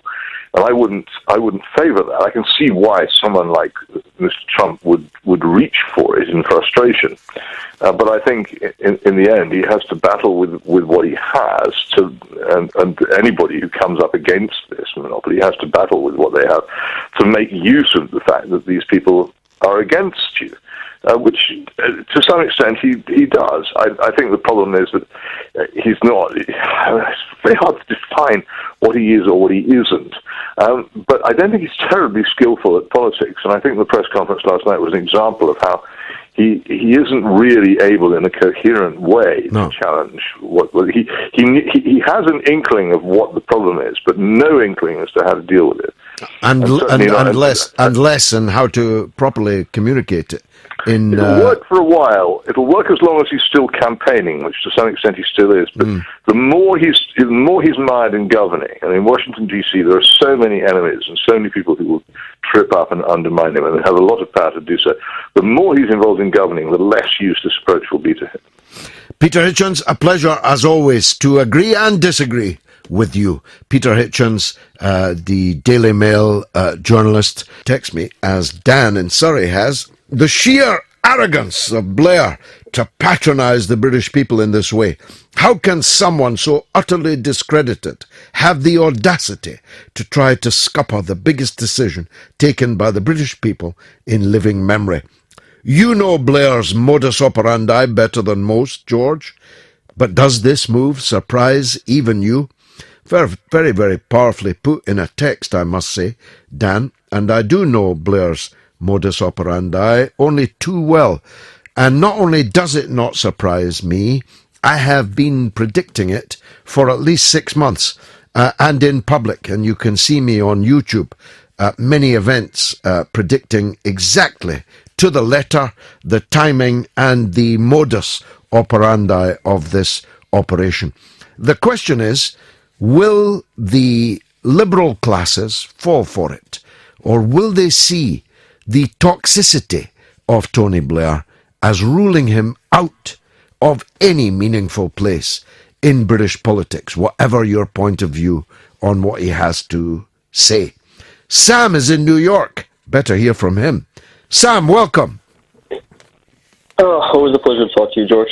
Thank you. Now, your country seems in a state of, some might call it flux, others might call it chaos. How does it look to you from New York?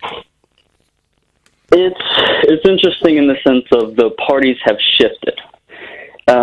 Now, you look at, if you go back to 2012 when Obama was debating Romney, and Mitt Romney's talking about Russia being the greatest threat. And Obama made the famous joke, the 1980s call, they want their foreign policy back.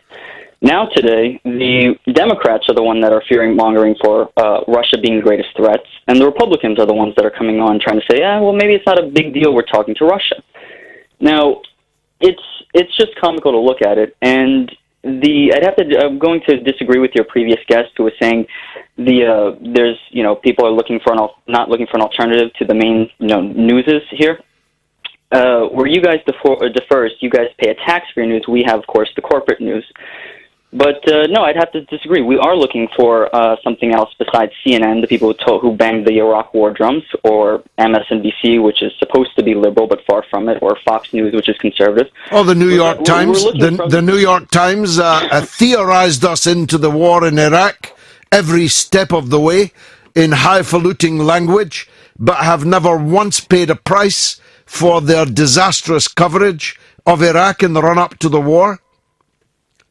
Well, it's always passing the buck. I think Jon Stewart interviewed one of the reporters who had famously wrote that article, and she's like, other people have done it, and he just pointed out, you're just passing the buck.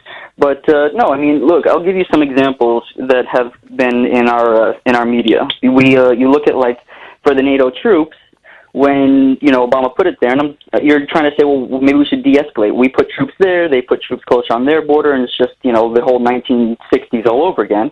And you had somebody like Rachel Maddow who says, if Trump removes those troops, clearly Putin has something on him. And it keeps cycling from this. This is the news that we can't even trust. Or CNN, where they tried to, I'm not kidding, George, they actually tried to tell us, back when WikiLeaks came out for the DNC, they told us, no, you can't look at the WikiLeaks. Only we can, and we'll tell you. You'll have to come and trust us. And I'm thinking, you really believe people to actually take that at face value? But you can keep going from this. From Wolf Blitzer's interviews about when some senators try to stand up against arming Saudi Arabia, and 100 questions you can ask, and Wolf Blitzer says, won't that hurt our economy? And you're just thinking, my God, this is the media we have to deal with. We have other outlets coming out, whether it's at TYT Politics or other outlets like that. The print media, in my opinion, is always going to be there, but in terms of political analysts, we're never going to be looking at the mainstream media. They've been smearing. They just recently smeared a congresswoman who actually just came back from Syria trying to stop arming terrorists. George, I know that sounds crazy. We actually are voting on a bill to stop arming terrorists. And the media, they'll skim a little bit. My God, they've dragged her name to the mud because she wants to stop arming these people. And I'm sure you can relate to that. The same people that you're supposedly fighting next door in Iraq. So the liberation of Mosul, the liberation of Mosul from ISIS and Al-Qaeda is a boy's own hero adventure, but the liberation of Aleppo from ISIS and Al-Qaeda was a war crime. Well, it's amazing because the media relied, you could just look at this. The media actually, back in 2012, 2013, had to send letters to these quote-unquote opposition groups that say, hey, please don't kidnap our journalists. And they had to allow people who are in Aleppo. And then when Aleppo was finally liberated, they started asking, hey, where are all these claims you said? None of the media had followed up with it. Not one, nor did they take any responsibility for it, and they think, yeah, we're doing a good job analyzing it. Jake Tapper had interviewed the congresswoman, and he says, oh, we're not arming terrorists. And she's like, well, yeah, I'm not saying you're giving Al-Qaeda directly money, but you're working with groups who in turn work with Al-Qaeda, so it really makes no difference. And I'm just thinking, like, this is the type of person you should be asking further questions on. But the media wanted to go on, oh, but you met Assad. He's not Santa Claus, not this mythical creature, but she went there to meet people and see what's going on for herself. Sam, I lived this, and for decades, we were treated as mad or bad or both if we questioned orthodoxies that are now utterly bankrupted. Like the Iraq War, for example. I was treated by the mainstream media on both sides of the Atlantic as some kind of lunatic or some kind of criminal for raising questions to which now there's not even any argument. Everyone accepts that the invasion and occupation of Iraq was a complete and cataclysmic disaster. But the same people that treated me as mad or bad are still sitting in their chairs and still subjecting, not me now because I don't go on, but still subjecting other people like Jeremy Corbyn to the same kind of treatment that they subjected me to when I turned out to be absolutely right. Well, there's never any actual penalty for them. They can just keep doing this because you have to remember, it wasn't just, we didn't go in for WMDs originally. It was, well, Saddam Hussein's behind 9/11, then WMDs, then democracy, then, oh, well, he's just a bad guy. And you're thinking, well, we'll learn the lesson, but, oh, we'll do it in Libya. No one points out, well, how's Libya doing? Last I checked, there's 3 rival governments, militias, arms that you can't 3 governments, 4 prime ministers. Okay, work that one out. Sam, it's been a pleasure in New York. I need to go to Banff in Aberdeenshire, where James is on the line. Go ahead, James. Good evening, George. Hi. Thank you very much for your time. Welcome. Just a quick one. Watched you a few years ago in the Senate across in America. Absolutely fabulous. Thank you. That was a good day for me, yes. But my call is regarding, I guess it's probably a lot of frustration just now. It's probably been echoed by some of your callers earlier. It's regarding Blair putting his head above the parapet and going down this referendum. And Nicola Sturgeon hailed it as an eagle, coming back to save us. On Twitter today, Nicola Sturgeon of the SNP hailing Tony Blair. Yeah, I was when the vote for referendum went through here, I voted no to stay part of the union. I mean, it's on the tin, United Kingdom. We're better as one than fragmented. So the vote went through, referendum. We're all one. Then, as you know, the vote goes through again for to either EU in or out. So it's we're out. So that vote's fair. Then you get Nicola Sturgeon banging on saying, oh, we need a referendum. That sort of dies a death a little bit. Then we have Blair putting light in the touch paper once again. As you say, Nicola Sturgeon then flying a flag saying, oh, here's an ideal opportunity for another referendum. You just wonder, how many times do you ask the question and it is no, but do you keep on asking it? Keep asking until you get the right answer, You get the correct answer, and it's almost like you're not listening to the politics and the people, you're just wanting to go off and do your own thing. Exactly so. James, very well said. From Banff in Aberdeenshire, Russell sent a text, a lot of text tonight.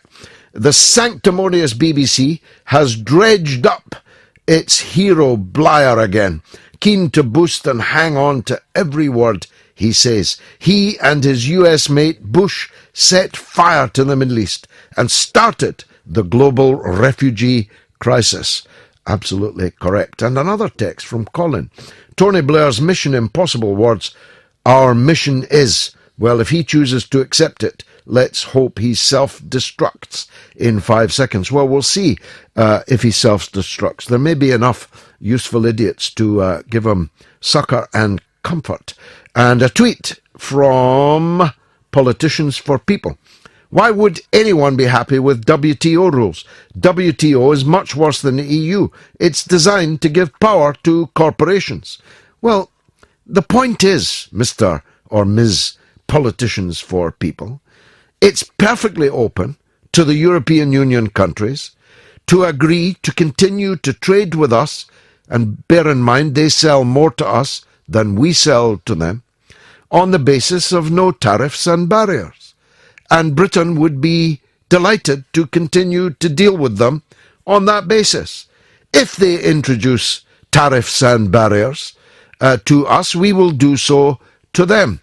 And if they will not make a sensible deal with us, then we will continue to trade with them under normal international rules. That's the long and the short of it. Lord Lucky says they, the UK and the US, were quick enough to hang Saddam and brutally murder Gaddafi with a blade. When will Blair pay? Well, we wouldn't want him to suffer either of those fates, but I recall very well how she laughed, Hillary Clinton. She laughed, how she laughed, when she said of Gaddafi's grisly demise, we came, we saw, he died. Here is Andrew in Helens Bay in the north of Ireland. Go ahead, Andrew. Hi, George. It's great to be back on again. And you, I'm coming on the 25th to Tyrone, if you can get down there. I'll take a day trip from Derry to be back down there. I'll be in Coal Island. It would be nice to see you. Nice to well, just when you thought the Remain campaign could do with some help, as their warnings continued to unravel from the Brexit referendum, along comes Bambi on ice, Tony Blair to the rescue. Very well said. No, seriously, he has no clue of what is going on, and the only reason why he's doing this is to make sure that it doesn't go through and he gets the presidency in the European Parliament. So the presidency would be his for the asking if he managed to scupper the Brexit. I'm going to give him the benefit of the doubt that he genuinely believes in it. All of his politics are of a certain stripe, and therefore the EU would be his kind of place. And he did indeed want to be the president of it, and was turned down. But what he's actually doing here is re-entering British politics, seeking to reshape and refashion it in a centrist movement, which would become, if it were to fly, would become a party, because he's given up on Labour, and he knows that there's a definite majority in the House of Commons for staying in the EU, and there's a huge majority in the Lords for staying in the EU. It's just that the referendum makes it very difficult for them all now. So if Blair can reshape, refashion things, he's right back in the centre. Well, you just have to remember, he's loved by all the people outside of inside the House of Commons and the Lords, not outside, obviously. Well, that's right. That's the very definition of a bubble, isn't it?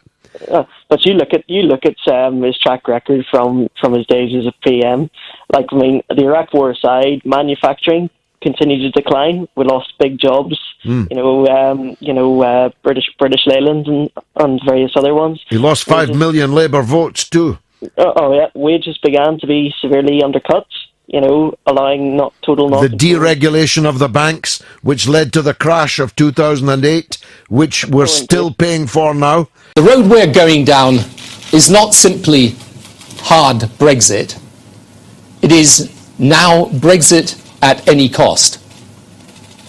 Our challenge is to expose relentlessly what that cost is, to show how the decision was based on imperfect knowledge, which will now become informed knowledge, to calculate in easy to understand ways how proceeding will cause real damage to our country, and to build support for finding a way out from the present rush over the cliff's edge. My goodness, how could anyone consider that, like Gary Lineker did on Twitter today, to be marvellous oratory? Plodding, utterly predictable, tosh. Well, let's hear what Ken in Luton thinks about it. Go ahead, Ken. Evening, George. Hi. If I could get my hands around his throat, he wouldn't need to say anything else. Well, we don't encourage violence here, Ken. I know that, George, but the point is, I was seething when I heard that. And I think to myself, he used to say British workers for British jobs. Well, come and ask the people of Luton who used to work at Vauxhall Motors. 33,000 people used to work there. Yeah. They find out they're going to be made redundant on the radio. They send a man down, a union rep, Mr. Bill Boris, who not wanting to save their jobs, he wanted to just organise their redundancy packages. So it was cheaper to make Luton redundant rather than Opel in Germany. Mm-hmm. Now we have a French company want to take over the Luton van plant and the one up Ellesmere. What's going to happen to them? They're going to be exported. There was more jobs exported under his leadership than any other leadership at all. Maggie Thatcher ruined half of it, but he finished the job off. In Corby, they used to make steel. Yep. They make sandwiches now, George. And a lot of Scots people come down there for the steel work. Yes, and they come to Luton at Vauxhall, because I can remember when I was growing up, my dad worked at Vauxhall. I used to see him coming out of there. They had buses. 7,000 subcontractors work for them, George. Come down now. It's a giant retail park. The only thing that's growing in Luton is the airport. He was in stewardship of that, and he kept saying British workers for British jobs. Well, go and ask the people at Cadbury's who sat in front of the select committee. Oh, the jobs are safe. Where are they now, George? They're in Poland and Sweden. So that's how good he is. I'll tell you what, words don't describe what I could do to that man.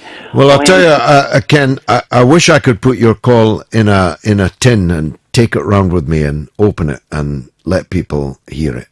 That is the cry from the heart of the British working class that once made things, that was once the workshop of the world, that with ships of steel sailing the seven seas, carrying laden with our manufactures, sparks flew all over Britain, on Clydeside, on Teesside, on Tyneside, on Merseyside, in Luton, in South Wales, where we made things. It is a crime against the British people how successive political leaders from Thatcher onwards collaborated with the murder of our manufacturing industry. I'm quite moved by your call, Ken, but I want to hear from my old adversary up in Liverpool, sometimes my pal. It's Mark in Liverpool. Go ahead, Mark. Hello, George. How you doing, mate? I'm good, son. Thanks very much. Yeah, listen, can I just say one thing before I get on to my points, right? Listen, I want you to consider something for me, right? Yeah.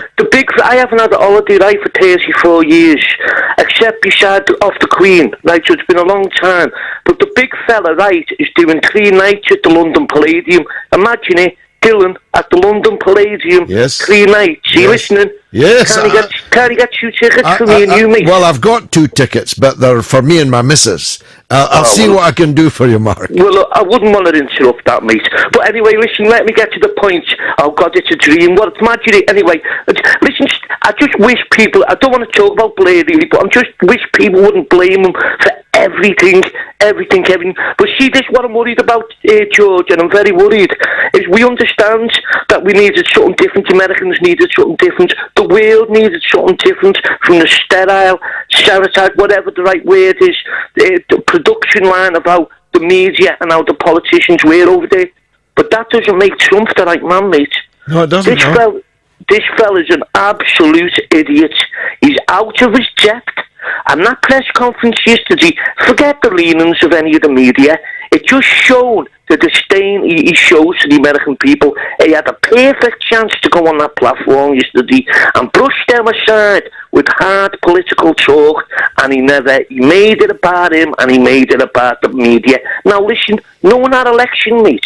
I know he went on about it's all Hillary, but I tell you what, if it was the other contestants, Cruz and Rubio or Bush, whatever, they wouldn't have all been on Hillary's side.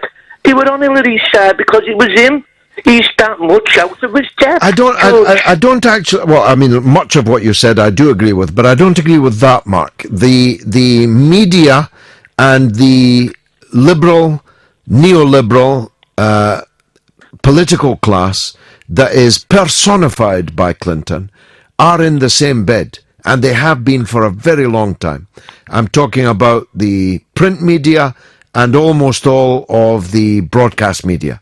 And as you know, the print media in America is very different to here. You don't have national newspapers in America, but you have big totemic publishing houses in the major cities, and their political line has been this neoliberal, neocon political line for decades in the US. Well, George, listen, George, you're well more clued up than me, and that's what I love about you. But the thing about it is, mate, I don't believe anyone nice with even an inkling of intelligence. No matter, don't forget, this was just wearing a thing of the Democrats. Those hardcore Republican loyalists are going against this fella. I don't believe anyone who sat down night and put in a serious thought of the country, the direction America was going, could sit down and be positive about that man. I believe he's that far gone. Well, a very powerful contribution, Mark. As always, let's hear from Norma in Bristol. We usually get good sense from her too. Go ahead, Norma. Not so sure about that. Well, I just wanted to say, this thing with Blair, this Remain EU agenda, I mean, I call him megalomaniac, Blair, because that's what I think he is. I think it's just a hidden agenda because he wants to get a new party back, either New Labour or a new party, and he definitely wants Corbyn out. And I want to ask you if I think it's a bit of a worry, really. What are his chances of succeeding?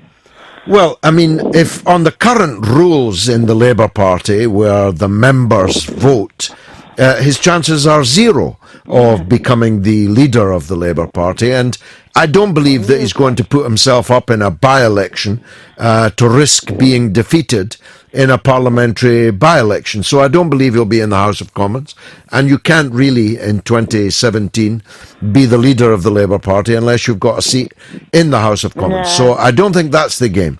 The game is more informal to divide the Labour Party, and we know 172 Labour MPs have no confidence in Jeremy Corbyn. We know that a very substantial section of the Conservative Party is not at all keen on Brexit, but can do nothing about it. And the Liberal Democrats, such as they are, together with the various nationalist parties, are Euro fanatics. So he's got the objective basis of a bloc there. And if you add in the House of Lords and all the powerful and rich forces that are for the EU, you've got quite a potential ramp there. Yeah, no. And there'll be a lot of trouble still to come. How it will all end up, no one can say. But what Blair did today, he invited foreign governments to make the negotiation with his country as difficult as possible, on the promise or the hope that if they do make it as difficult as possible, he will try to overturn the decision to leave. That's why I say it is tantamount to treason. It's a betrayal of the country. And by the way, what was quite interesting was that some of the Blairite MPs who can feel the hot breath of the next general election down their neck, and who know that they are in constituencies that are very substantially against the European Union, were critical of Blair. So it's not cut and dried what kind of support he's going to have. I heard Jenny Chapman, I think she's in Darlington, I heard her on the radio tonight, not denouncing Blair, but criticising him for his intervention. Now, I would have put her down as a Blairite any day. Well, I like you. He's a nasty piece of work. He worries me, and I think he should just quietly keep quiet. He's dripping in blood. No one should forget that. No. Dripping in blood of people all over the world. And not only that, the processes, the forces that he unleashed are still coursing through world history. There are still rivers of blood being shed as a result of the actions that he and George Bush took. Norma, pleasure, as always, to talk to you. Let me try and get some of the tweets in. Westminster Insider says on Blair, nothing sticks to him, but he sticks to everything else, like a rash. Very well put. And Jan says, but Blair and his missus won't get their cushy EU jobs if we leave. Trust me, Jan. Blair's not looking for an EU job. He could buy and sell the EU. He's worth £100 million, for God's sake. And Asif sends a text which says the establishment mainstream media are so in bed with Blair that they were leading with his speech in their 8 a.m. bulletins this morning, long before he'd even spoken. His pompous, patronising piffle struck a chord with absolutely no one in the real world, whether Brexit or Remain voters. The only rising that Blair's speech will trigger is in downloads of your fantastic film, exposing why he is the most discredited Prime Minister of all time. Fantastic show, as always. Best wishes, Asif. I don't know who Asif is, but that's my text of the night.